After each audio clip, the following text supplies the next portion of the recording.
ಕುಂದಾಪುರದಲ್ಲಿ ಪತ್ರಕರ್ತರೊಬ್ಬರ ಮೇಲೆ ವೈದ್ಯ ಹಲ್ಲೆ ಮಾಡಿದಂತಹ ಒಂದು ಆರೋಪ ವ್ಯಕ್ತ ಆಗ್ತಾ ಇದೆ. ಪತ್ನಿ ಜೊತೆ ಹೋಟೆಲ್ನಲ್ಲಿ ಉಪಹಾರವನ್ನ ಸೇವಿಸ್ತಾ ಇದ್ದಂತಹ ವೇಳೆ ಈ ಕೃತ್ಯ ನಡೆದಿದೆ. ಪತ್ರಕರ್ತ ಶ್ರೀಕಾಂತ್ ಹೆಮ್ಮಾಡಿ ಮೇಲೆ ವೈದ್ಯರೊಬ್ಬರು ಹಲ್ಲೆ ಮಾಡಿದ್ದಾರೆ ಅನ್ನುವಂತಹ ಆರೋಪ ವ್ಯಕ್ತ ಆಗಿದೆ. ಸರ್ಕಾರಿ ಆಸ್ಪತ್ರೆ ವೈದ್ಯ ಡಾಕ್ಟರ್ ಮಹೇಂದ್ರ ಶೆಟ್ಟಿಗಿಂದ ಹಲ್ಲೆ ಆರೋಪ ಇರತಕ್ಕಂಥದ್ದು. ಸರ್ಕಾರಿ ಆಸ್ಪತ್ರೆಯ ವರದಿ ಹಿನ್ನೆಲೆ ಅಂದರೆ ಕುಂದಾಪುರ ಸರ್ಕಾರಿ ಆಸ್ಪತ್ರೆಯ ವರದಿಯನ್ನ ಈ ಪತ್ರಕರ್ತರು ಮಾಡಿದ್ರು ಶ್ರೀಕಾಂತ್ ಅವರು. ಹಾಗಾಗಿ ಬೆದರಿಕೆ ಹಾಕಿ ಹಲ್ಲೆಯನ್ನು ನಡೆಸಲಾಗಿದೆ ಅನ್ನುವಂತಹ ಒಂದಷ್ಟು ಮಾಹಿತಿಗಳು ಸಿಗ್ತಾ ಇದೆ. ಹಲ್ಲೆಗೊಳಗಾದಂತಹ ಶ್ರೀಕಾಂತ್ ಕುಂದಾಪುರ ಸರ್ಕಾರಿ ಆಸ್ಪತ್ರೆಗೆ ದಾಖಲಾಗಿದ್ದಾರೆ. ನೀವು CCTV ವಿಜುವಲ್ ಕೂಡ ಗಮನಿಸಬಹುದು. ಅಲ್ಲಿ ಒಂದಷ್ಟು ಬೆದರಿಕೆ ಹಾಕುವಂತಹುದು ಮತ್ತು ಒಂದು ರೀತಿ ವಿಚಾರವನ್ನು ಕೇಳುವ ರೀತಿಯಲ್ಲಿ ಹಲ್ಲೆ ಮಾಡುವ ರೀತಿಯಲ್ಲಿ ಮುಂದಾಗಿದ್ದಾರೆ.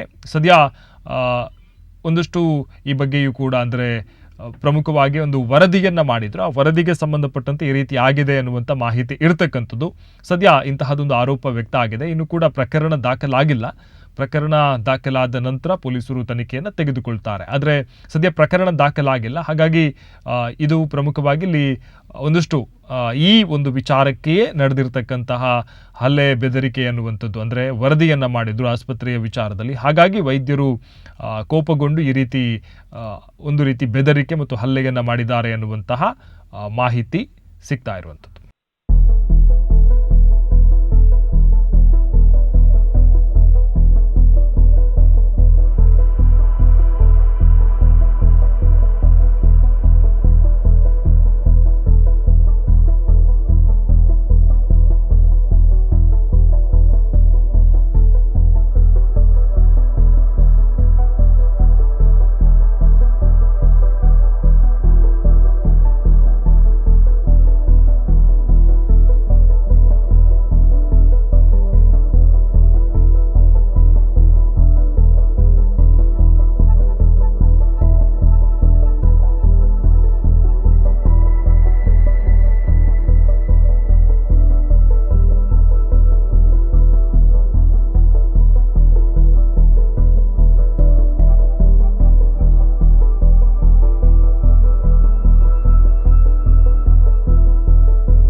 ಸ್ಟೇಟಸಲ್ಲೇ ಇದೆ ಅಂತೆಲ್ಲ.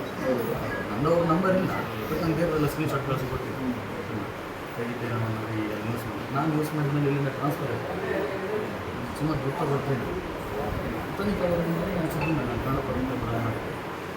ಅಷ್ಟು ನಾನು ಹೇಳಿದೆ, ನೀವು ನಮಗೆ ಹೊಡೆದಿಲ್ಲ, ಡಿಫಾರ್ಮೇಷನ್ ಮಾಡಿ ನನ್ನ ಮೇಲೆ ಮಾಡ್ತೀವಿ. ನೀವು ತೆಗಿತು ಸುಳ್ಳು ಬರ್ಕೊಂಡು ಕೈ ಕಟ್ ಮಾಡ್ಕೊಂಡು ಡಾಕ್ಟರು ಕೈ ಕಟ್ ಮಾಡ್ತೀನಿ, ಬರೀ ಕೈ ಏನು ನೀನು ಪೆನ್ನು ಏನು ಕಳೆದ ಅಂತ ಮಾಡಿದ್ದೀನಿ. ಕಳೆದ 1-2 ವಾರಗಳ ಹಿಂದೆ ನಮ್ಮ ಕನ್ನಡಪ್ರಭ ಪತ್ರಿಕೆಯಲ್ಲಿ ಕುಂದಾಪುರದ ಸರ್ಕಾರಿ ಆಸ್ಪತ್ರೆಯ ಏನೊಂದು ಸರ್ಜನ್ ವೈದ್ಯರ ಕುರಿತಾಗಿರ್ತಕ್ಕಂಥ ವಿರುದ್ಧವಾಗಿರ್ತಕ್ಕಂಥ ಭ್ರಷ್ಟಾಚಾರ ಆರೋಪವನ್ನು ನಾನು ತನಿಖಾ ವರದಿಯನ್ನು ಮಾಡಿರ್ತೇನೆ. ಆ ಬಳಿಕ ವರದಿ ಪ್ರಕಟವಾದ ಬಳಿಕ ಏನು ಸರ್ಜನ್ ವೈದ್ಯ ಏನಿದ್ದಾರೆ ಅವರು ಸೋಷಿಯಲ್ ಮೀಡಿಯಾದಲ್ಲಿ ನನ್ನ ಬಗ್ಗೆ ವಾಚಾಮಗೋಚರವಾಗಿ ಇಲ್ಲ ಸಲ್ಲದ ಆರೋಪಗಳನ್ನು ಬರುತ್ತಿದ್ದಾರೆ ಮತ್ತು ನನಗೆ ಜೀವ ಬೆದರಿಕೆಯನ್ನು ಕೂಡ ಹಾಕಿದ್ದಾರೆ. ಹೀಗಾಗಿ ಇವತ್ತು ಬೆಳಗ್ಗೆ ನಾನು ನನ್ನ ಪತ್ನಿಯ ಜೊತೆ ಕುಂದಾಪುರದ ಖಾಸಗಿ ಹೋಟೆಲ್ನಲ್ಲಿ ತಿಂಡಿ ತಿನ್ನಲು ಹೋದಾಗ ಏಕಾಏಕಿಯಾಗಿ ಬಂದು ನನ್ನ ಕಾಲರ್ ಪಟ್ಟಿಯನ್ನು ಹಿಡಿದು ನನಗೆ ದೈಹಿಕ ಹಲ್ಲೆ ಮಾಡಿದ್ದಲ್ಲದೆ ನಿನ್ನನ್ನು ಕೊಲ್ತೇನೆ ಎನ್ನುವುದಾಗಿ ನನಗೆ ಬೆದರಿಕೆ ಕೊಟ್ಟಿದ್ದಾರೆ. ಹಾಗೆ ನನ್ನ ಸಮೀಪದಲ್ಲಿರ್ತಕ್ಕಂಥ ನನ್ನ ಹೆಂಡತಿಯರು ಕೂಡ ಬೆದರಿಕೆ ಹಾಕಿ ಅವಳನ್ನು ದೂಡಿರ್ತಕ್ಕಂಥ ಘಟನೆ ಕೂಡ ಅವರು ನಡೆದಿದ್ದಾರೆ. ಹೀಗಾಗಿ ನಾನೀಗ ಕುಂದಾಪುರ ಸರ್ಕಾರಿ ಆಸ್ಪತ್ರೆಗೆ ದಾಖಲಾಗಿದ್ದೇನೆ. ಕೈ ಮತ್ತು ಎದೆ ಭಾಗಕ್ಕೆ ನನಗೆ ತೀವ್ರತರವಾದಂತಹ ಪೆಟ್ಟಾಗಿದೆ.